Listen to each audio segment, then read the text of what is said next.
ராமஜெயத்தின் பின்புலத்தை பார்த்தால் அவர் ஒரு மிகப்பெரிய டான் போல இருந்துகிட்டு திருச்சியே கண்ட்ரோலில் வச்சுக்கிட்டார். டிவிஹெச் உடைய வளர்ச்சியிலும் அவருடைய பங்கு அதிகம் உண்டு. அடுத்தவங்க இடத்த பிடிங்கிக்கிட்டு நான் நினைத்த பெண்ணை அடைந்து கொண்டு நான் நினைச்சா இது நடக்கணும், இந்த வீடு எனக்கு இந்த இடம் வேணும்னா பிடுங்குற அளவுக்கெல்லாம் எப்போ அந்த சார் வழக்கு அதில் சாருங்கிறதே இல்லைன்னு முடித்தாங்களோ அது மாதிரி இந்த வழக்கை ஒன்றுமே கண்டுபிடிக்கலன்னோ இல்லாட்டி யாரையோ மாட்டி விட்டுட்டு என்கவுண்டர் பண்ணி முடிச்சிட்டா திருப்பி அதிமுக ஆட்சி வந்தால் இது நோண்டப்படாமல் இருக்கும் அப்படின்னு பண்ணியிருக்கிற கேங்கு சிலோன் டைப்பில் இருக்கிற ஒரு கேங் பண்ணியிருக்கு அப்படின்னு கண்டுபிடிச்சி அதை நோக்கி போராடலாம் வருது. இப்போ என்ன பிரச்சனைன்னா ஜெயிலில் ஒருத்தர் இருக்காருன்னு சொன்னால் அதுக்கு நீதிமன்ற காவல்னு பேர். ஸோ நீதிமன்ற காவலில் இருக்கிற ஒருத்தரை விசாரிக்கணும்னா பெட்டிஷன் போட்டு ஸோ சிபிசிஐடி எதுவும் பண்ணுமான்னு தெரியாது. ராமஜெயம் என்பவர் ஒரு மிகப்பெரிய மாஃபியா டான். இந்த படம் நம்ம ரஜினிகாந்துடைய பாஷையில் சொன்னால் பாட்ஷா படத்து டான் மாதிரி இருந்து கொண்டு கிட்டத்தட்ட திருச்சி என்றாலே அது நேருதான்ங்கிறதுக்கு அவருடைய கிரிப்பில் வைக்கிறதுக்கு வச்சு கொண்டிருந்தவர். 2-3 பேரை சொல்லியிருக்கார், முட்டை ரவி ஏதோ பேர்லாம் சொல்லி இவர்களாக இருக்கலான்னு வருண்குமார் பரப்புகிறார். அவங்களே என்கவுண்டரில் எப்படி நம்ம இதில் ஆம்ஸ்ட்ராங் கேஸில் முதல் பிரைம் அக்யூஸ் திருவேங்கடம் என்பவரை இப்போ முடிச்சிட்டாங்க.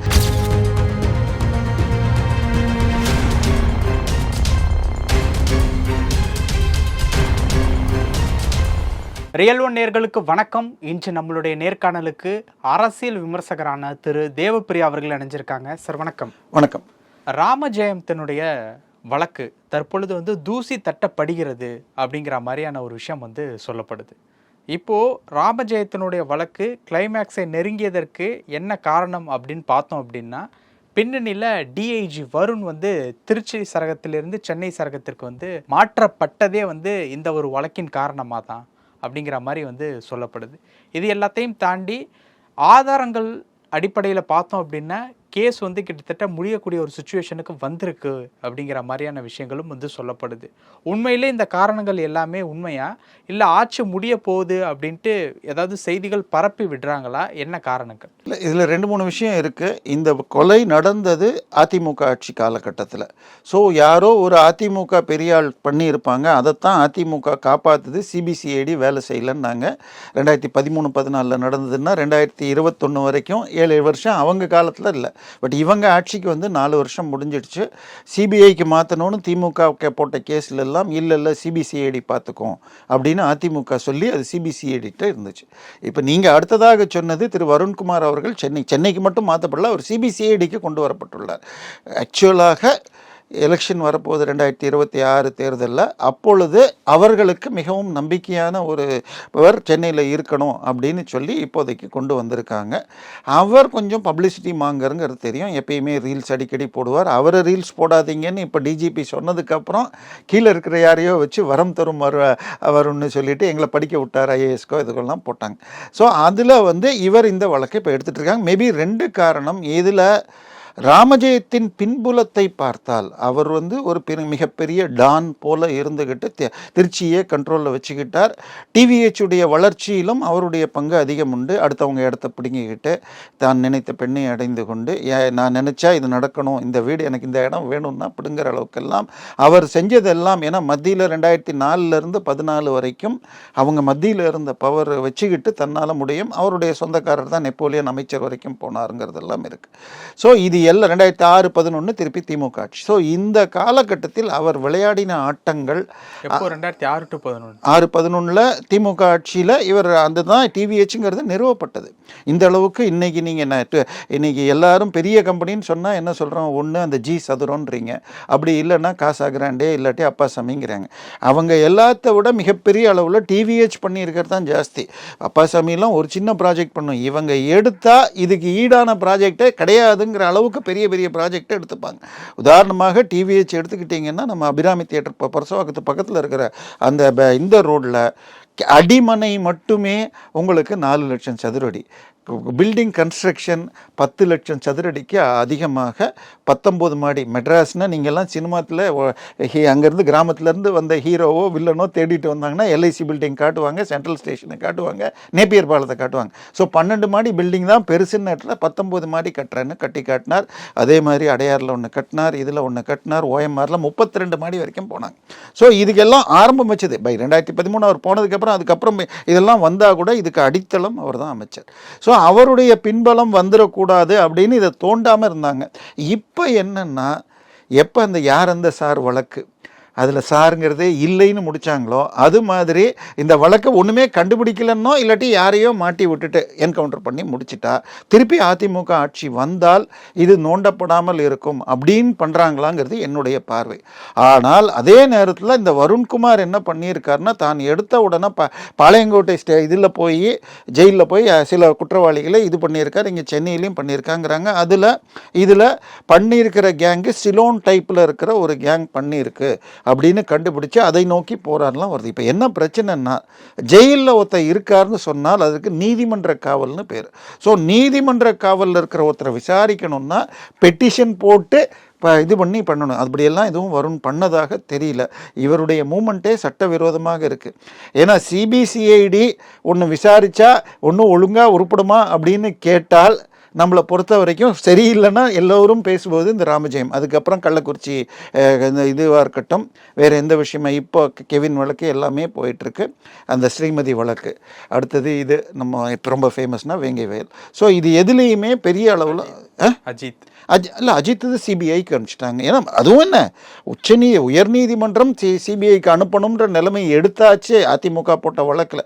ஏன்னா இதில் நம்ம அண்ணா நகர் அந்த 10 வயது குழந்தைய ஒரு பக்கத்து வீட்டுக்காரன் அடித்தான்னப்ப அந்த வழக்கில் விசாரித்த விதத்திலேயே அக்யூஸ்டு பக்கத்தில் வச்சுக்கிட்டு இது அந்த குழந்தைகிட்ட இவங்க வக்கீலையும் போலீஸ் இன்ஸ்பெக்டரும் வச்சு வேற யார் பேர்லையோ திசை திருப்புற மாதிரி எடுத்த ஆடியோவை ஒரு யூடியூப்லேயும் டைம்ஸ் ஆஃப் இந்தியாலையும் போட அவங்க பேரில் வழக்கு போட்டாங்க. அதுக்கப்புறம் இதை சிபிஐக்கு மாத்திரன்னு ஒன்று தான் அந்த சதீஷை அரெஸ்ட் பண்ணி எல்லாமே போய் ஐயா சிபிஐக்கு போட்டுறாதீங்கன்னு சொல்லி 50 லட்ச ரூபா வக்கீல 3 ஹியரிங்கில் வச்சு எஸ்ஐடி ஃபார்ம் பண்ணுறோம், நீங்களே அவங்கள தேர்ந்தெடுக்கலான்னு ஒரு 8 பேரை போட்டு அப்படி ஃபார்ம் பண்ணி, ஆனால் இன்னைக்கு வரைக்கும் அந்த வழக்கு முடிக்கப்படல. அதுக்கப்புறம் இந்த வழக்கு அண்ணா பல்கலைக்கழகத்தில் சார்னு ஒன்று இல்லைன்னே சொல்லிட்டு கிட்டத்தட்ட இவன் வெளியிலேருந்து வந்த உடனே ஃபோன் பண்ணி பேசினா கோட்டூர் சண்முகம் அடுத்த 4 நாளில் 13 முறை அண்ணா பல்கலைக்கழகத்துடைய ஒரு முன்னாள் தலைவி முக்கிய இது ஒருத்தரை வச்சுக்கிட்டு அந்த சிசிடிவி ஃபுட்டேஜை அழிச்சிட்டாரா என்னன்னு தெரியாது. அவர் மீது விசாரணை நடந்ததாக குறிப்புகள் இல்லை. இன்னும் சொல்ல போனால் அந்த அண்ணா பல்கலைக்கழகத்தில் திமுக ஞானசேகரனால் பாதிக்கப்பட்ட பெண்ணுடைய வக்கீல் என்ன சொன்னார்னா, போலீஸ் ஸ்டேஷன்லேயே எஃப்ஐஆர் போடாதமா உன் எதிர்காலம் பாதிச்சிடும், இது மெடிக்கல் டெஸ்ட் எடுக்காது, ஏன்னா மெடிக்கல் டெஸ்ட் எடுக்கலைன்னா இது இல்லைன்னே அப்பீலில் போயிடும். ஸோ போலீஸ் முழுக்க அந்த வழக்கை அழிக்கணும்னு பார்த்துருக்காங்கங்கிறது அவங்க வழக்கறிஞர் வரைக்கும். ஏன்னா அதுக்கு முன்னாடி நம்ம எது பேசினாலுமே தகவல்கள் அப்படின்னு சொல்லுவோம். அதே மாதிரி அதுக்கு முன்னாடி நாள், ஏன்னா முன்னாடி தகவல் என்ன இருந்தது, இந்த சம்பவம் நடந்தது டிசம்பர் 23, ஆனால் 22 21 இதே மாதிரி ஒரு சம்பவம் அந்த பக்கம் நடந்ததுன்னாங்க. இதுவும் தகவலாக இருந்தது. இதை அந்த பெண்ணுடைய வக்கீலே சொல்லியிருக்கார். அது கிட்டத்தட்ட அந்த நெருங்கும் நேரத்தில் ஏதோ விசில் சத்தமும் ஏதோ வர ஓடிட்டாங்க, தப்பிச்சிட்டாங்க அந்த பெண்ணு. ஆனால் நான் கடைசியாக இருக்கட்டும். ஸோ போலீஸ் எப்படி வேலை செய்யுதுன்னு தெரியும். ஸோ இந்த வழக்கில் பார்த்தீங்கன்னா கால் ரெக்கார்ட் டீட்டெயில் எங்கிட்ட இருக்குன்னு அண்ணாமலை சொன்னதுனால அந்த டயத்தில் கால் வரலங்கிற வரைக்கும் விசாரிச்சுட்டு சப்சிக்வெண்ட்டாக எதுவும் பண்ணல. ஸோ சிபிசிஐடி எதுவும் பண்ணுமான்னு தெரியாது. ராமஜெயம் என்பவர் ஒரு மிகப்பெரிய மாஃபியா டான். நம்ம ரஜினிகாந்துடைய பாஷையில் சொன்னால் பாட்ஷா படத்து டான் மாதிரி இருந்து கொண்டு கிட்டத்தட்ட திருச்சி என்றாலே அது நேருதான்ங்கிறதுக்கு அவருடைய கிரிப்பில் வைக்கிறதுக்கு வச்சு கொண்டிருந்தவர்.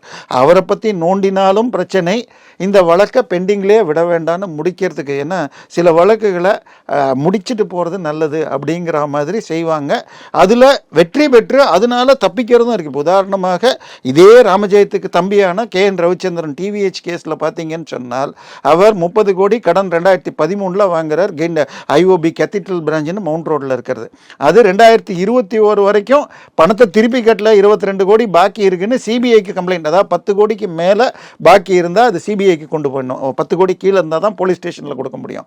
அதனால கமிஷனர் ஆஃபீஸ், 1 கோடி வரைக்கும் இருந்தால் ஸ்டேஷன், 1 கோடியிலேருந்து 10 கோடி இருந்தால் கமிஷனர் ஆஃபீஸில் கொடுக்கலாம். 10 கோடிக்கு மேலே போயிடுச்சுன்னா அது சிபிஐ கொடுக்கணும். ஸோ சிபிஐ போட்ட கேஸில் இப்போ என்ன பண்ணிட்டாங்க, அந்த பணத்தை கொண்டு போய் கட்டிட்டு கேஸை முடிச்சுட்டு இப்போ ப்ரெடிகேட் அஃபென்ஸ் இல்லை. அந்த கேஸில் பார்த்தீங்கன்னா திரு ரவிச்சந்திரன் உடைய அலுவலகத்தில் அவர் இது வாட்டர் சப்ளைஸ் அட் வார்டு போர்டில் இருக்கிற இன்ஜினியர்ஸ் அப்பாயின்மெண்ட்டு ட்ரான்ஸ்ஃபருக்கு 50 லட்சத்துலேருந்து 1 கோடி வாங்கியிருக்காருன்னு ஆதாரங்கள் இருக்குன்னு இடியுடைய எஃப்ஐஆர் இஎஸ்ஐஆர் சொல்லுது.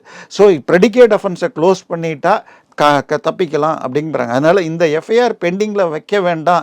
இதை இந்த பக்கமும் இல்லை அந்த பக்கமும். உதாரணமாக இதே மாதிரி இந்த வழக்கு எடுத்துக்கிட்டிங்கன்னா பின்னி வழக்கில் பின்னி மில், அந்த மில்லு அதாவது ஓஎம்ஆரில் ஒரு நபர் இடத்த விற்கிறார், டென்னிஸ் அகாடமி வச்சவர் விற்கிறார் லேண்ட்மார்க் கன்ஸ்ட்ரக்ஷனுக்கு. அவர் என்ன பண்ணுறார், ஒரு 5 கோடிக்கு பேசியிருக்காருன்னா 4 கோடி ஒயிட்டு 1 கோடி பிளாக்குன்னா அந்த 1 கோடி வரல. பார்த்து வெயிட் பண்ணிவிட்டு உதயகுமார்னு அந்த லேண்ட்மார்க் ஓனர் பேரில் கேஸ் போடுறார். அப்போது ஐடி உள்ளே வந்துடுது. ஐடி போய் ரெய்டு பண்ணப்போ என்னையா கேஷில் இவ்வளோலாம் டீல் பண்ணுறேன். இல்லை சார், கேஷ் கொடுக்காம தமிழ்நாட்டில் ஒன்றும் நடக்காது. அந்த பின்னி 13 ஏக்கர் நிலத்தை நான் பில்டிங் கட்டுறதுக்கு இல்லை 50 கோடி நான் லஞ்சம் கொடுத்துருக்கேன். அதில் கொடுத்ததில் பிகேஎஸ்னு சேகர் பாபு வரைக்கும் பேர் வருது. அப்படின்ற இடத்துல உடனே அந்த ஐடிக்கு கொடுத்த அஃபிடவிட் இருக்கிற வழக்கில் அந்த நபர் என்ன பண்ணுறார், ஹைகோர்ட்லேயே இதுக்கு பேரில் டிவிஎஸ்சி எடுக்கணும்னு 2023 டிசம்பரில் டிவிஎஸ்சி வழக்கு போடுது. 24 ஜனவரியில் இடி ரெய்டு 280 கோடி ரூபாய் மொரீஷியஸ்லேருந்து லேண்ட்மார்க் வந்திருக்குன்னு. இப்போ வெளிநாட்டிலேருந்து பண பரிவர்த்தனை சட்டவிரோத பணம் அப்படி இருந்து கூட டிவிஎஸ்சி என்ன பண்ணிடுச்சு, இதில் நாங்கள் எந்த ப்ரொசீட் பண்ணுறதுக்கே எங்களுக்கு எந்த ஆதாரமுமே கிடைக்கல, அதனால அன்டிடக்டட் யூஎன்னு சொல்லுவாங்க. ராமஜெயத்துக்கு என்ன சம்பந்தம்? அது மாதிரி இந்த வழக்கில் இது பல லீடுகளில் போகுது, ஒன்றும் கிடைக்கல, துப்புகள் கிடைக்கலன்னு முடிக்கிறதோ இல்லை, வழக்குலையும் துப்பு கிடைக்கல, இதுலேயும் துப்பு கிடைக்கல, ஏன்னா இதில் அப்படிங்கிற மாதிரி முடிச்சுட்டா இது சப்சிக்வெண்ட் அடுத்த ஆட்சியில் இது தொடராம இருக்கும் அப்படின்னு செய்யறாங்களா, இல்ல யாரையாவது கைது செய்யறதோ, இல்ல இவர்கள் ஏற்கனவே 2-3 பேரை சொல்லியிருக்கார், முட்டரவி ஏதோ பேர்லாம் சொல்லி இவர்களாக இருக்கலான்னு வருண்குமார் பரப்புகிறார். அவங்களே என்கவுண்டர்ல எப்படி நம்ம இதுல ஆம்ஸ்ட்ராங் கேஸ்ல முதல் பிரைம் அக்யூஸ் திருவேங்கடம் என்பவரை இப்ப முடிச்சிட்டாங்க. ஏன்னா திருவேங்கடத்துக்கிட்ட தான் பணத்தை கொடுத்து வடசென்னையை சேர்ந்த ஒரு அமைச்சரும் காங்கிரஸ் தலைவரும் சேர்ந்து தான் அதை பண்ணாங்கன்னு சொல்லப்படுது. இப்போ ஆம்ஸ்ட்ராங் கொலை வழக்கு இந்த வழக்கில் அந்த மாதிரி ஏதாவது ஒரு முக்கியமான அக்யூஸ்டை, ஏன்னா அந்த நேரு குடும்பத்துக்குள்ளேயே இருக்கிற பிரச்சனையில் அவர்களே கூட இன்வால்வ்டாக இருக்கலாம்னு நடுவில் ஒரு தேரி இருந்தது. ஸோ அதனால் இந்த வழக்கை ஒன்ஸ் ஃபார் ஆல் முடிக்கணும். அப்படி யாராவது ஆம்ஸ்ட்ராங் திருவேங்கடம் மாதிரி யாராவது இருந்தால் அவங்கள என்கவுண்டரில் போடலாமாங்கிற பயமும் இருக்குது. இல்லை அண்ணன்னு முடிக்கிறதுக்கும் வாய்ப்பு இருக்குது. பல விஷயங்கள் பேசணும். நேரத்துக்கு ரொம்ப நன்றி சார்.